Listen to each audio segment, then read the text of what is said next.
Today is Thursday, September 19th, 2013, and this is the start of an interview with Judy Gooding at her home.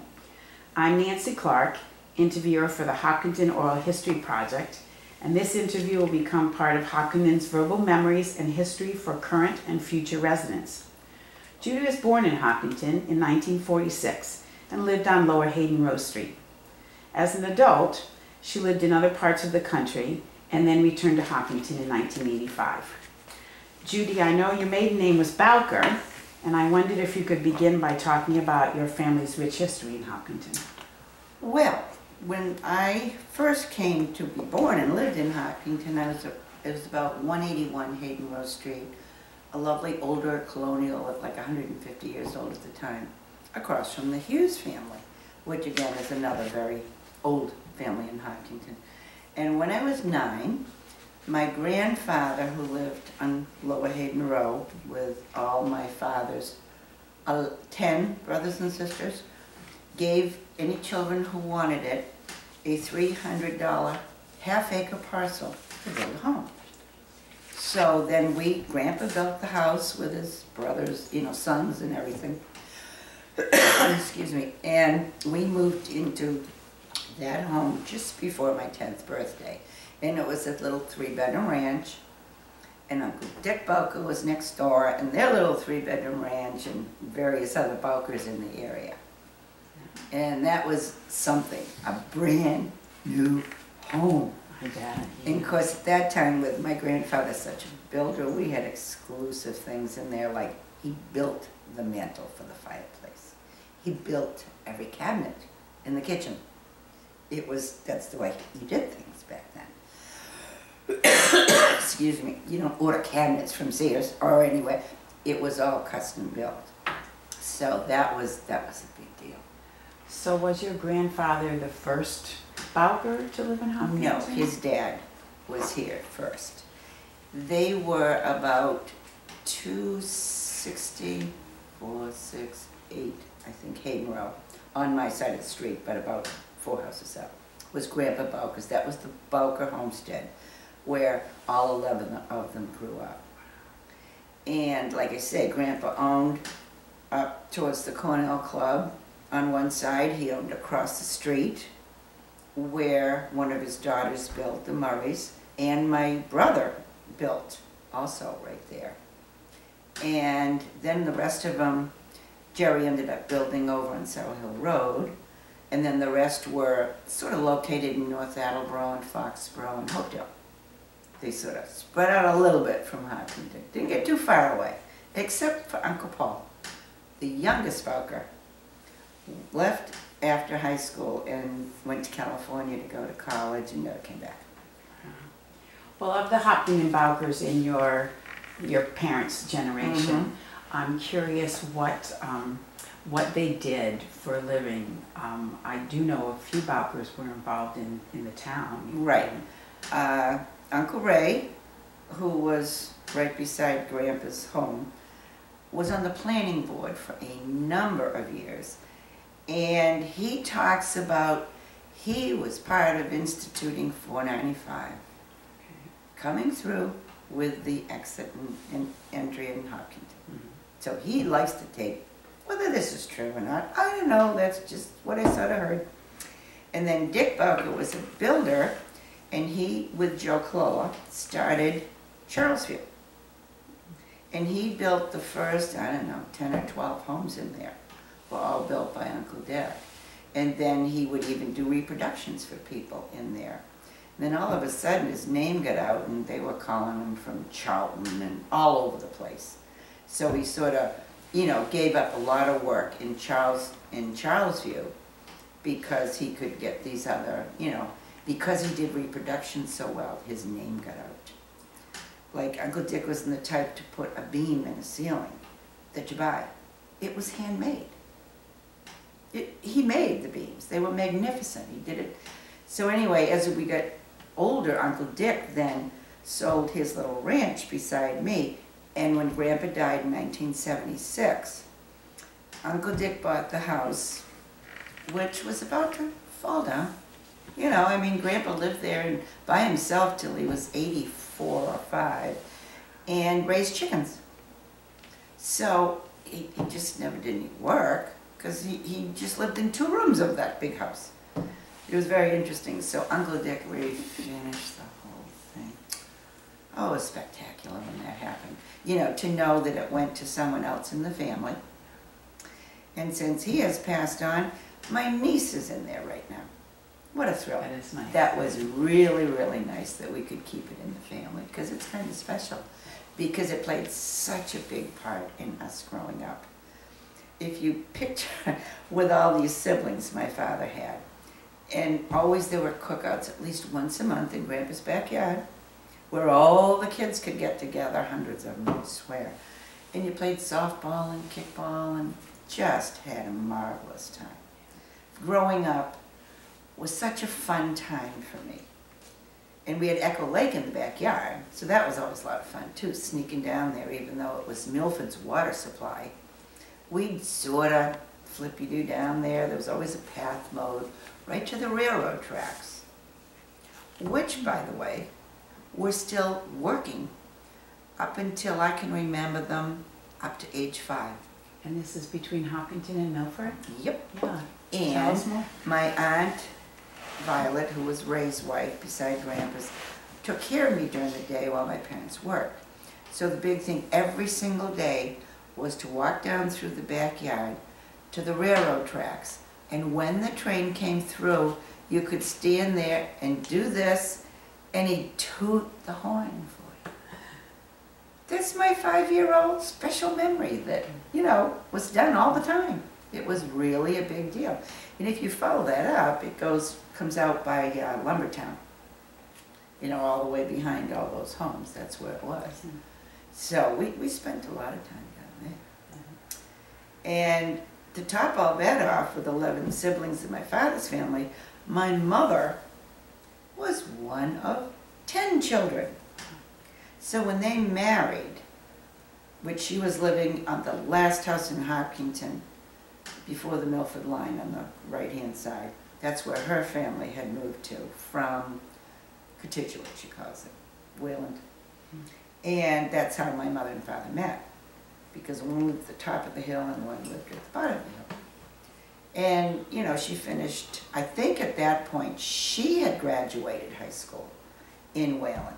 So, but all the other siblings behind there did go to Hopkinton High School. And you had Jean Bowker Murray, one of the first women inductees to the Sports Hall of Fame that happened here in Hop. Dave Hughes started it all. And the next one that would have gone on is my Aunt Helen Palmer, because she was there playing basketball with Jean Murray. And she lives in Marlborough right now. And the younger of my mother's sisters was named Hester. Well, the parents were going to move out of Hopkinton into Marlborough. And the beautiful, wonderful teacher and sports coach at the time was Marion Harris, who I had for my physics and my biology in high school, and so did Dick. But she was also a big coach back then, and unbelievable, unbeaten girls basketball games. Aubrey Doyle has all these statistics because they were special. So Miss Harris said, no, Hester can't move to Marlborough. She has to stay here, because we already knew Hester was an outstanding athlete.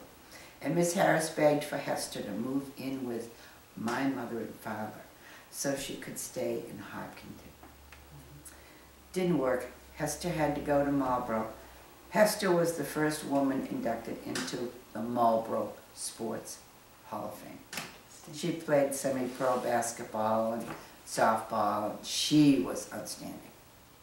Interesting. That's such interesting stories. And I want to ask a few more detailed questions about all these siblings in the generation ahead of you, because it's fascinating, and so many of them are deceased. You were talking a lot about... I did Ray, and then you have Jerry Belker. Tell us about Jerry. I think I knew who Jerry was. Chief of police for 35 years, yeah. Which caused me a little problem growing up, because I sort of had fear God in me, like, don't even think about getting in any trouble, which I couldn't. What could I do? My uncle was chief of police. I didn't dare do one thing. And there were occasions where they called my father Car 4, because he'd appear, he'd a scanner in the house, he'd appear at every accident, sometimes before the police. Oh my word, it was amazing. Then we had Dick Bowker, who was, as I said, the builder, and he'd gone on to be building inspector in Westboro, and then got the opportunity to come back and be the building inspector in Hopkinton. So there's 3 of the Bowker siblings right there that really contributed an awful lot to the town of Hopkinton. Yeah. Very, very involved with it, you know. Yeah. And you mentioned you had a couple of good stories about as a youngster in your neighborhood. Can you elaborate a little bit more about the neighborhood kids, who you played with, who your friends were, what you did? This would be back in the 1950s. Yes, and back then, they used to call us down there Squash End, because you're right at the Milford line. You're in your own little community, most of them Bowkers, but many other lovely people too. I had more kids to play with. In fact, my best friend till junior high was Maureen Cunningham Dwinell. And Maureen and I ended up, they were probably the only couple of girls playing sports with all the boys, whether it was baseball, football, softball. We didn't even play softball, the girls played baseball then. But I can also guarantee you we conquered every 60-foot tree and up, climbing it. We did nothing but climb trees. That was our big thing. And we tried to build a clubhouse in the fields that still exist right after the Cornell Club on the right. There are quite a few fields before you get to my little ranch at 254 Hayden Road. So we decided we would build a clubhouse in the tree. And we were hauling wood from everywhere, and my father had all the tools. The only problem was, as we're trying to do this, I got stung right here in the earlobe, this little fleshy part, right, by a big, fat bumblebee. And I never felt such pain in my life. And I went home crying, and we never got our clubhouse built. But that was what we were trying to do. We'd camp out. You know, you always were down the lake, rode bikes all over the place, because see, Maureen living on College Street was right across from where I lived, and we were always riding up and down into Holliston. And you could go those back roads. Marshall Avenue at that point was a dirt road. It's at the bottom of the hill as you get into Holliston. So we'd take a left on Marshall Avenue, come back up Chestnut Street, part of which is now called that street, but it was all just Chestnut back then.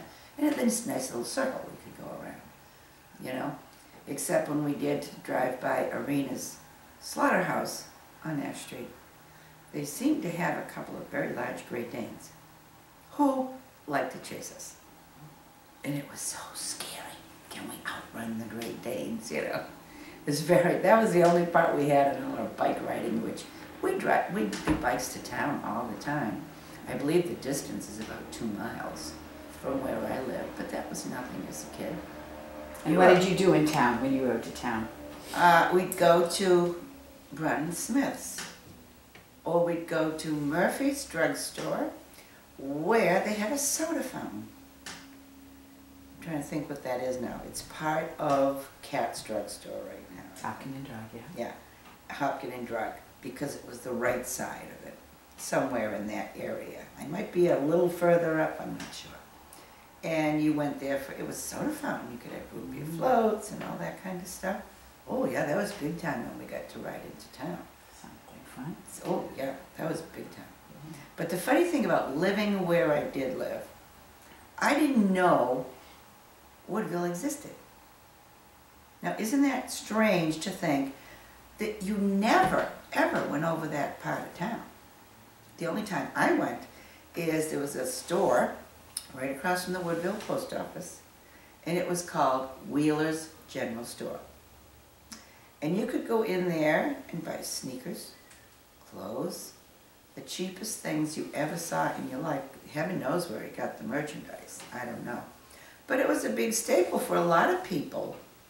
This wasn't a wealthy town. In this time that I spent before I left We're talking 3,000 people. That was the population at the time. So, you knew everybody else. I was related to half the town, I can guarantee you that. And that's what was so wonderful about it. I look back and compare with my husband how he grew up with one aunt and uncle and 5 cousins, and that's it. Like, you're kidding me. So that when the poor man got introduced to my family, imagine him trying to remember all these names. Because with both sides, you're talking, oh, I had over 100 first cousins. You know, never mind the aunts and uncles and everything.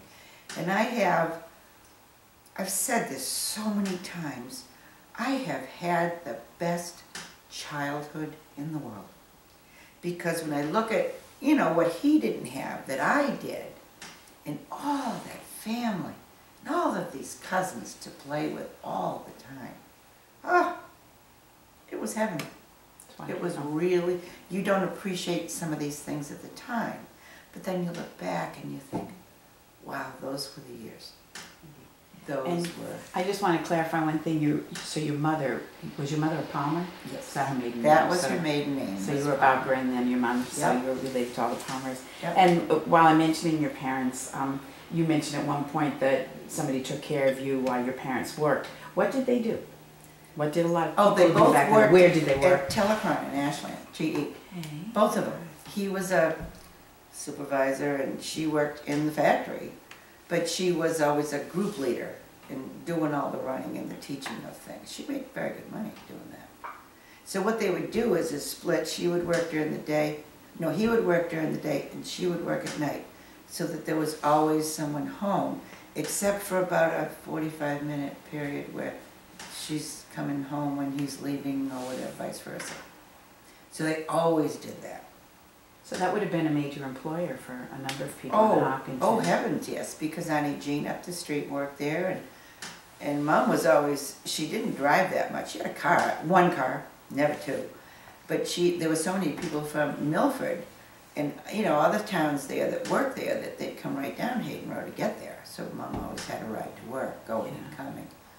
It's interesting. So- Sounds like Telecom in the 50s was the EMC of today. Well, it's true. I mean, that was a huge employer. While my mother was there, they sold out to Timex. So she continued on there, and she thought it was great fun because she could retire from GE and still work at Timex. So she called that double dipping. That was a big deal. That was a big deal. They thought that was the best thing. Double dipping, they called it. Sharon did. Yeah. All right, so back to you as a youngster. Any recollections about school? I assume you went to the center school. Well, center school obviously Tell us was the about it. big thing. And I think it was, I went to kindergarten, of course not public. It was, you know, Mrs. Strang. It was paid for by my parents. And first through 6th, was it? Was there. I want to say it was 6th grade, because I had so many wonderful teachers. I lucked out. There were some that were very stern, strict, and loud, and you'd hear them yelling across the hall. That was the day, yeah. That scared me. So I remember, I can list every teacher I had, 1 through 6. They made a huge impression. Tell us some names that you Well, remember. Mrs. Free was 1st grade. And let's see, what was her name? The second was a new teacher and didn't stay there too long. But the best one, 4th grade, was Amy Phipps, who lived on Upper Hayden Row Street, where the Nealon residence is right now. You know the lovely Nealon residence that sits back there? She was just to the left of them. This is right by town. Yes, and all you saw were these gorgeous rhododendron bushes in her yard that had been there, I swear, 100 years. But the funny thing about that is that my father had Amy Phipps in elementary school. So see, that's what was fun. I was running into some of the same teachers that my parents had. Oh, she was wonderful. Julia Riley was 5th grade, and she lived right down, there's Park Street. What is the street the elementary school was on? Central Street. Ash? Ash. She was just down Ash, a couple of homes. Gorgeous house with pillars, and her husband was a judge. So she was my first kind of strict teacher. But it was okay, because I got nothing but A's. I had nothing but A's all the way up. And my mother kept waiting for that first B to show up in my card. Well, it didn't show up until 6th grade, where I had Mary Wallace. Again, another quite older teacher that a lot of, well, she was a good teacher. It's just that I was developing an eye condition at the time and I couldn't see. So we finally got to the first row of the first desk at the blackboard so Judy could see. Meanwhile, Miss Wallace is sending home notices. Judy needs to have her eyes checked. Well, this seemed to be the time when a lot of young children, they will notice, you know, something with their eyes. And there were a couple new girls with glasses. And my mother sort of had it in her head that Judy wants a pair of glasses because my friend Joanne Carey has glasses. And Holly Hanover has glasses. Well, that was not the case. Finally, Miss Wallace decided it was time to wake somebody up. She actually gave me a C.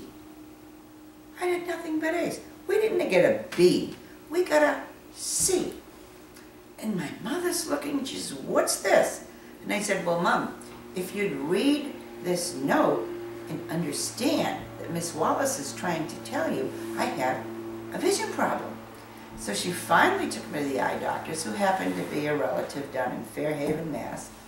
And Uncle Jerry, who is the brother of Dick Bro in Hopkinton.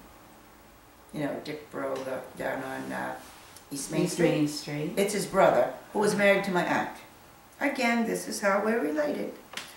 And he said to my mother, "What is going on here? This child can't walk down the sidewalk without bumping into a telephone pole." So finally, the picture was made by Miss Wallace. If she hadn't done that, who knows how long this would have gone on.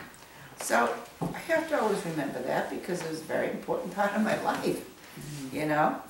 And then junior high, of course, and then high school.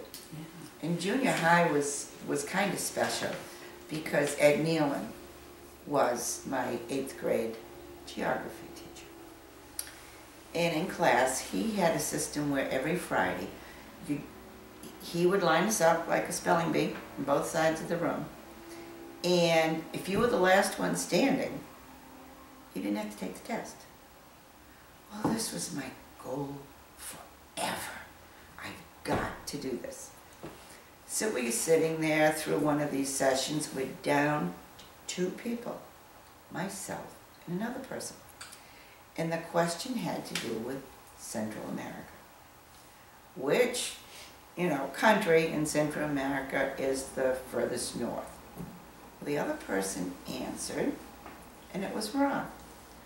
I will admit to this day, I had no clue what the answer was. But I said, Guatemala. I got 99 on my test. I'll never forget it as long as I live. That's a great story. To this day, when we have class reunions, Mr. Doyle and Mr. Nealon are always invited because we're kind of a special class, and they wouldn't miss coming to our class reunion because we had a lot of characters in our class. We're one of those classes that never get to go to Sturbridge Village like all the other 4th grade classes got to. We didn't quite get there. We had a few cut-ups, I guess you'd say. High-spirited children. So, but those special teachers to this day, and I will have my 50th high school reunion next year in 2014, and they will still be invited. And they managed to come. Oh, they just think it's the best thing in the whole wide world, because it's fun for us too. And they still live in town? Yeah. Well, Aubrey Doyle, I mean, when I got in high school, Aubrey Doyle somehow had feelers out. If this is going on television, I hope I didn't see it. But he had feelers out. He was like the Heloise of the school. He knew who was going with who. He knew if a crisis happened here. He didn't know anything about sports, what was going on. And you heard about it the next day in class, and you'd be sitting there saying, how in the name of heaven does he know these things? It was hysterical. So you didn't do anything in his class. You never opened your mouth in his class. Because everybody would know it in 30 seconds. Oh, it was hysterical. That's interesting. Oh, yeah. Well, just like he has all the info of any sports in this town. I mean, he coached football. All these things were his life. He was the athletic director for a while. I mean, that was when he went to Brown University and came right to Hopkinton practically from there. So that he's grown up with every one of us. Aubrey Doyle. Very big part in many, many lives of heaven knows how many students in Hopkinton. Mainly, the athletes were his favorites, I'm sure. Because even coming back to Hopkinton in my later years, there he is at the football games. And we'd always hang out with him because he could fill us in on David Hughes' latest team and what was happening and what was going on. And it's hard now because I would love to be back in Hopkinton yet. Again, living here in Shrewsbury is beautiful, on Lake Quinsigamon. I'm ready to go back again. Because you get to a certain age and people are leaving you, and I just want to be back there. I have a daughter living there, the grandchildren are there. And some one of these days I'm going to get back to Hopkinton. I really am. Oh, I am. Yeah. I definitely am. Other recollections about you mentioned high school and junior high, and I assume that was the school that was built in the 50s, in the late 50s. It was built, I and what believe, are in your recollections of 1955 because Dick's sister Nancy was the first class to graduate from there. And she always has that fine distinction that she likes to And say. what did you like about going to Hopkinton Junior, Senior High School? Well, I can honestly tell you the only thing on my mind was playing sports. In the 8th grade, I was on the varsity softball team. And I don't think I moved up in basketball. It was mainly softball and maybe a little basketball, but softball was my biggie. So there I was in the 8th grade playing with these big seniors that looked like professionals to me, you know, but that was my life. I always wanted to play sports. So that was really one of my crowning highlights, to be on the team with the big girls. I will never forget that as long as I live, because you're coming in, you're scared to death. You know, and if they threw a ball to you, I was afraid it was going to knock me over, because they're big girls. Mary Cronin, another older name in Hopkinton, with Carolyn Ann Funeral. She was one of those seniors on that team. So here comes little Judy. But I did do well and played immediately. In fact, I played right field, and one day a fly ball was hit out to me, and I'm running because it was sort of shallow, right? And all of a sudden I slipped. It was wet grass. Put my glove out like this, and the ball fell into it. And it was one of these, I looked down, like, oh, the ball is in there. And they're all laughing hysterically. Throw it to first base, because naturally the runner had gone. And I'm sitting there staring at. So after living in Hopkinton, growing up here in the late 60s, you moved away after getting married and lived in many places. And then I'm wondering what it was like to come back in the mid-1980s with youngsters of your own and the prospect of raising a family in Hopkinton. Oh, it was the thrill of a lifetime, because I had been gone for 18 years. And of course my folks and all the family were still here. No one was more elated than my mother. And it was very exciting too, because I really wanted the children to go to Hopkinton High School, because 2 of them were at that age. And then Dick had the feeling, oh no, let's look at St. Mark's, or let's look at this. And I sat there and I waited, and I said, if Hopkinton was good enough for Dick Gooding and Judy Bowker, it is good enough for our children. Well, I was right. I was exactly right on that point. They did very well. I think for the first time in their lives, they got into a school system very small compared to what they've been in before. And they loved it. So I was very proud that I stuck to my guns there on that one. Of course, there was the influence of them having teachers that Dick and I had also. So that was an interesting thing. Yeah. And then they'd walk down the hall, and their father was valedictorian of the class of 1963, and looking at these things like, whoa, what is this stuff here? You know, so it was a very rewarding experience, I felt, for us, you know, to do this. Yeah. And coming back to town, what changes, similarities did you notice in Hopkinton in the 80s compared to when you were here as a younger person? Oh, construction was happening. A lot of new homes. Of course, there were many older homes. So me having a new home at age 9.5 on Lower Hayden Road, they're built by my grandfather and some of his sons, was such a big deal. Mm-hmm. And I can remember looking back, my mother's mortgage was $5,000. And they paid Grandpa $300 for that half-acre lot to build the home. So just so you know that back in, you know, those days in mid-1950s, that was sort of the going rate of property in Hopkinton. Yeah. And what was it like in the 1980s, in the mid-80s when you came Well, back? we had some new construction all over the place. In fact, I got the joy, I'd never built my own home in my married life. So Dick had gone to work in Boston, and I was going around with a real estate agent, and I found the beginnings of a subdivision going in off of Pond Street. It became to be known as Valleywood. And I saw a lot, the very first lot on the left sitting there, and I said, let's go find out who owns this. And we did that, and it happened to be Ron Nation's first home to be built here in Hopkinton. So I bought it. I bought the setting. I bought, you know, the foundation was in, that was it. It was going to be a 51-lot subdivision, butting up close to 495 as it came through there. And then I went home and called Dick, and I said, you better sit down.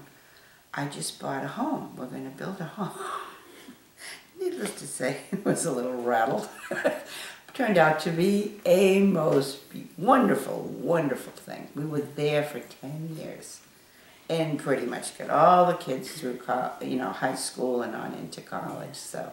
And how did the subdivisions like Valleywood, let's say, how did Valleywood affect that area of town? How did it affect Pond Street? Was that the street that they used to call Tunnel Road? Yes, it is. It's Tunnel Road. And right up the street I could walk to and show my children the dinosaur tracks on the big boulders.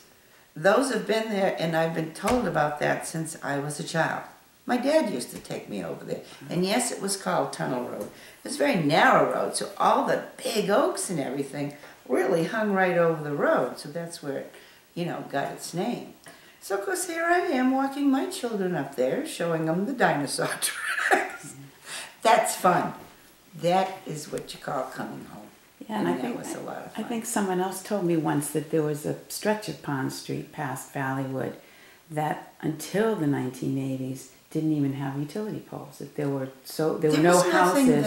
There was nothing there. That's why I wasn't even familiar with the Pond Street area. I mean, that's over the other side of town. Mm-hmm.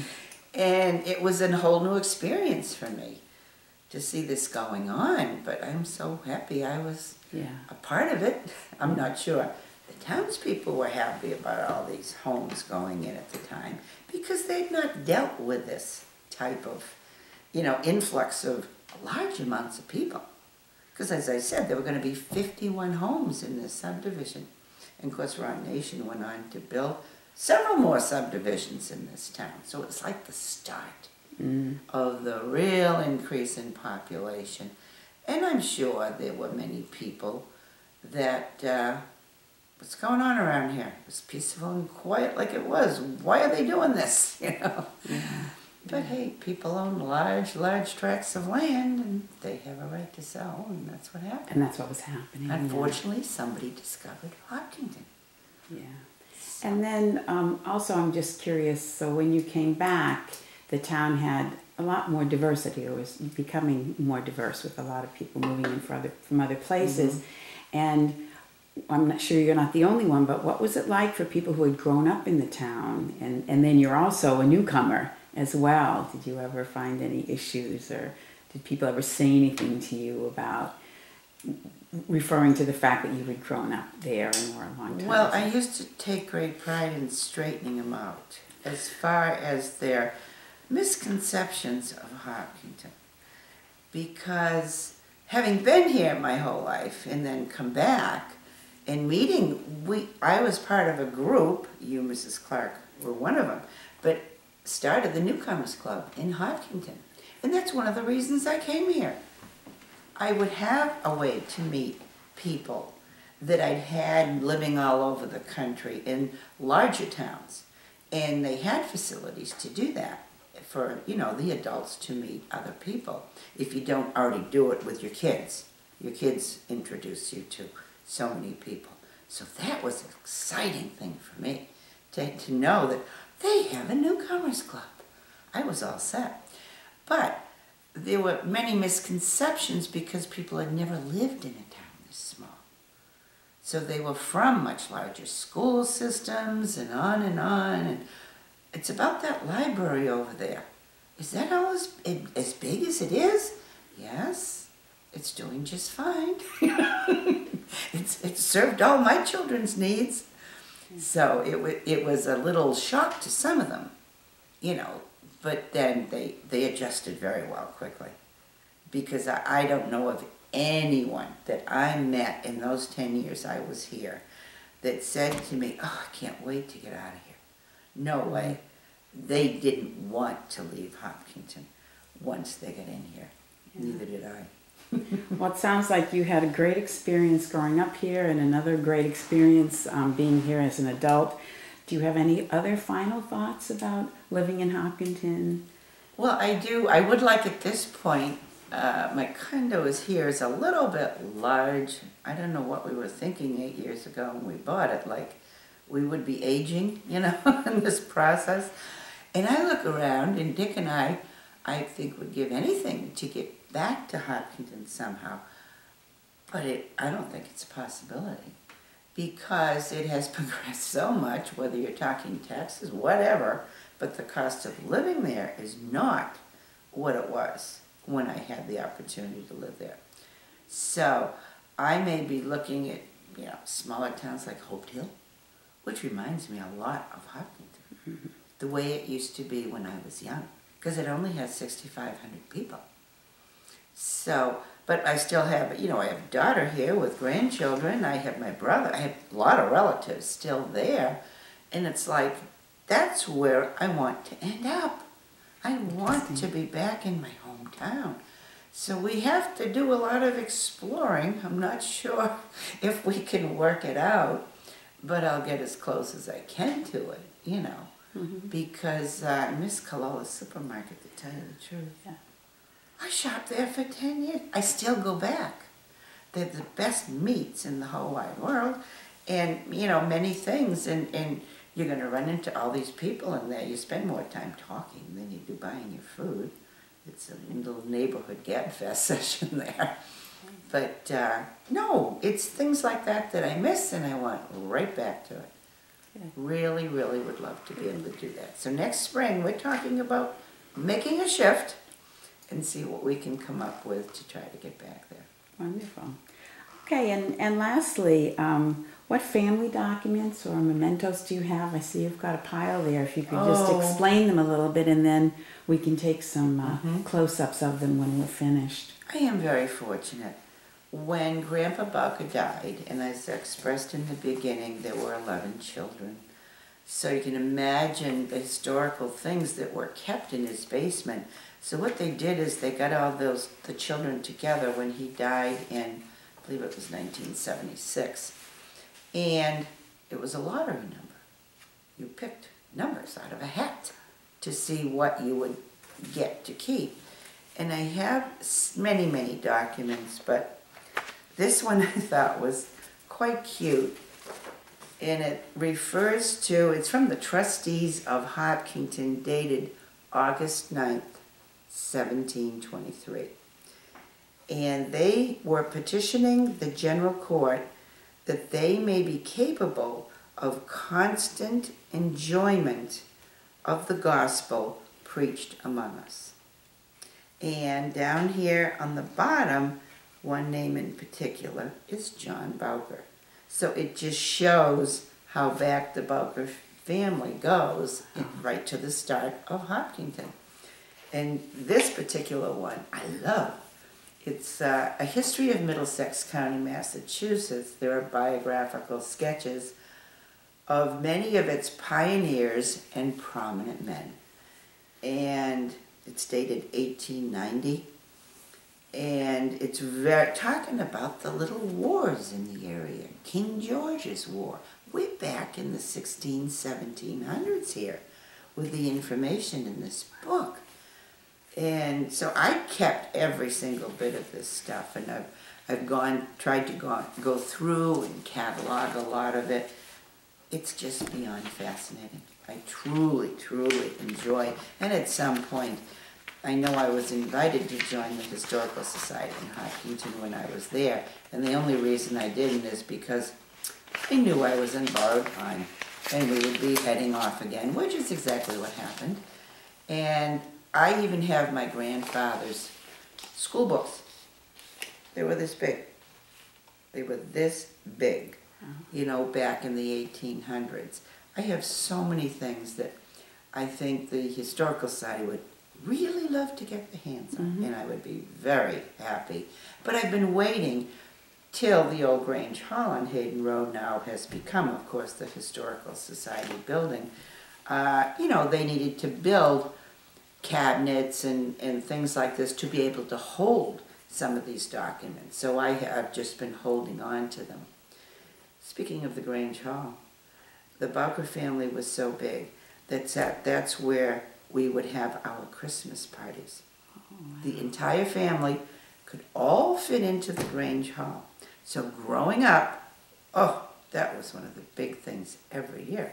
We met in the Grange Hall. Of course, there was electricity, but no heat, and oh, it was kind of funny. You didn't really cook too much there. You had to bring all your stuff and heat it up, but the Bowker family all fit in there, so it worked beautiful because there wasn't a home that could accommodate all of us.